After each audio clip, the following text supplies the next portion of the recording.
सभी साथियों को नमस्ते। मैं शशांक सिंह आर्य, सांगानेर विधानसभा प्रत्याशी एवं जयपुर शहर लोकसभा प्रत्याशी।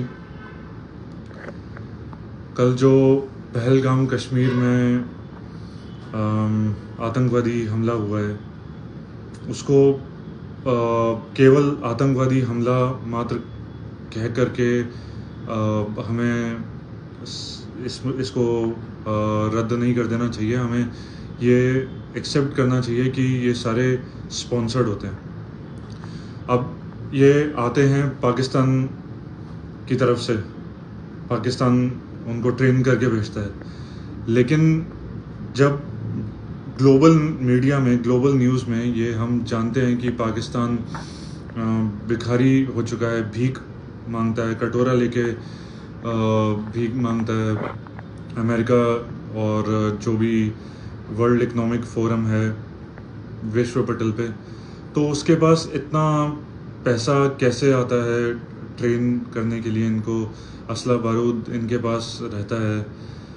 और तो ये क्या है कि जो एलिट्स हैं, जितने भी वर्ल्ड के जो जितने भी एलिट्स हैं, वो स्पॉन्सर करते हैं टेररिज्म को।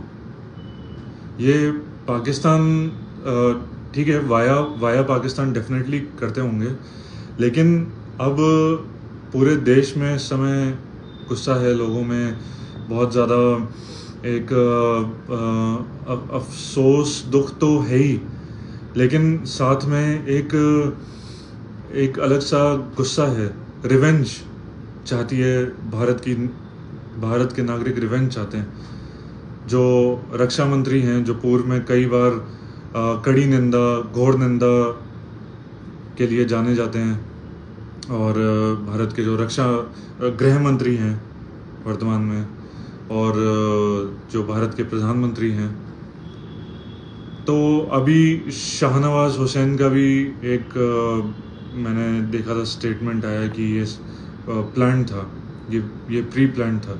तो प्री प्लान था तो हमारे देश की जो जितनी भी सिक्योरिटी एजेंसीज़ हैं, जिनके पास सारी तरीके की सेटअप रहता है, सब तरीके की फैसिलिटीज़ रहती हैं, ठीक है, मैं ये भी मानता हूँ कि जो स्लीपर सेल्स होते हैं वो उनको आइडेंटिफाई करना, उनको ट्रैक करना आसान नहीं होता, लेकिन कुछ भनक तो होगी।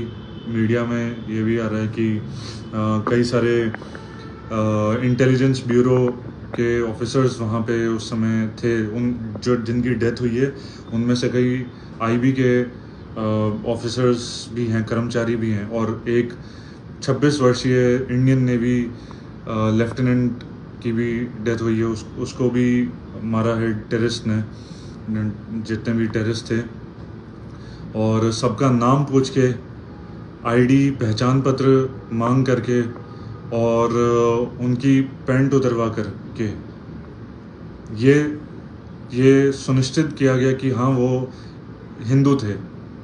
तो जितने भी जो लिस्ट आई है अभी, जितने भी डिसीज्ड हुए हैं, जितने भी डेथ हुई है टेररिस्ट ने जिनको मारा है, उनमें से एक मुसलमान है, वो भी स्थानीय अनंतनाग जम्मू कश्मीर का है। तो शायद वहीं पे ही काम करने वाला कोई होगा, जो घोड़े खच्चर चलाते हैं, या दुकानदार भी हो सकता है। तो उसके अलावा जितने भी टेररिस्ट थे वो जम्मू कश्मीर से बाहर के थे, वहाँ के स्थानीय नहीं थे। तो अब इसमें समाधान की बात करते हैं। तो समाधान ये है कि 50 पैसे का पोस्ट कार्ड भेजना चाहिए सबको, और प्रधानमंत्री के नाम, मुख्यमंत्री के नाम, और ये मांग करनी चाहिए कि सज्जन नागरिकों को बंदूक रखने के अधिकार पर जनमत संग्रह कराएं जनपद स्तर पर। इतना तो हम कर ही सकते हैं, यही हमारे हाथ में है। और आप बिहार और उत्तर प्रदेश में जो चुनाव आने वाले हैं आपके, राजस्थान में जैसे अक्टूबर नवंबर में पंचायत के चुनाव आएंगे, और साथ ही शहरी नगर निकाय के चुनाव आएंगे, तो वो लड़ें आप सब, और जो जितने भी मुद्दे हैं उन पर उन मुद्दों को जनता के बीच में लेकर के जाइए और चुनाव लड़िए। यही दो तरीके होते हैं एक एक्टिविस्ट कार्यकर्ता के पास, कि वो चुनाव लड़े, चुनाव से वो मांग जो है, जो भी उनकी मांग है, जो ड्राफ्ट आधारित लिखित कानून है, सशक्त ठोस कानूनों की मांग को लेकर के नागरिकों, मतदाताओं के बीच में जाएं। और अभी ये जो पहलगाम टेररिस्ट अटैक हुआ है, इसमें मैं ये मांग करता हूँ प्रधानमंत्री नरेंद्र मोदी से कि जिस तरीके से भारत सरकार ने पोप फ्रांसिस के मरने के बाद 3 दिवसीय राष्ट्रीय शोक घोषित किया है, 22 अप्रैल से लेकर के 22, 23 और 24 अप्रैल तक। तो पहलगाम में जो बेकसूर निहत्थे हिंदू पर्यटक और वहाँ के जो स्थानीय मारे गए हैं, उनको उनके शोक में 5 दिवसीय राष्ट्रीय शोक घोषित किया जाए। नमस्ते, वंदे मातरम, जय हिंद।